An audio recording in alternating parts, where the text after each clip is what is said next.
السلام علیکم دوستو، آج آپ کو ایک نصیحت آموز قصہ سناتا ہوں۔ ہم سب اپنی زندگی کی مصروفیات میں مگن ہیں، لیکن ہم نے اپنے واپسی کے سفر کا نہیں سوچا۔ اسی حوالے سے ایک قصہ ہے۔ ایک بادشاہ نے کسی بات پر خوش ہو کر ایک شخص کو یہ اختیار دیا کہ وہ سورج غروب ہونے تک جتنی زمین کا دائرہ مکمل کر لے گا وہ زمین اسی کو الاٹ کر دی جائے گی، اور اگر دائرہ مکمل نہ کر سکا تو سورج غروب ہو گیا تو اسے کچھ نہیں ملے گا۔ یہ سن کر وہ شخص چل پڑا۔ چلتے چلتے ظہر کا وقت ہو گیا۔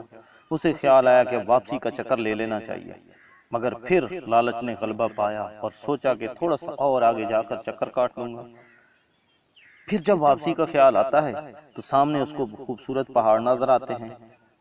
وہ پھر سوچتا ہے کہ ان خوبصورت پہاڑوں کو بھی اپنی جاگیر میں شامل کر لینا چاہیے۔ الغرض اس نے واپسی کا سفر کافی دیر کے بعد شروع کیا۔ اب واپسی میں یوں لگتا تھا جیسے سورج نے اس کے ساتھ ریس لگا رکھی ہو۔ وہ جتنا تیز چلتا پتہ چلتا سورج بھی اتنا تیزی سے ڈھل رہا ہے۔ عصر کے بعد تو سورج ڈھلنے کی بجائے لگتا تھا پگھلنا شروع ہو گیا۔ وہ شخص دوڑنا شروع ہو گیا کیونکہ اسے سب کچھ اپنے ہاتھوں سے جاتا ہوا نظر آ رہا تھا۔ اب وہ اپنی لالچ کو کوس رہا تھا، مگر بہت دیر ہو چکی تھی۔ دوڑتے دوڑتے اس کا سینہ درد سے پھٹا جا رہا تھا، مگر وہ تھا کہ بس دوڑے جا رہا تھا۔ آخر سورج غروب ہوا تو وہ شخص اس طرح گرا کہ اس کا سر اس کے سٹارٹنگ پوائنٹ کو چھو رہا تھا اور پاؤں واپسی کے دائرے کو مکمل کر رہا تھا۔ یوں اس کی لاش نے دائرہ مکمل کر دیا۔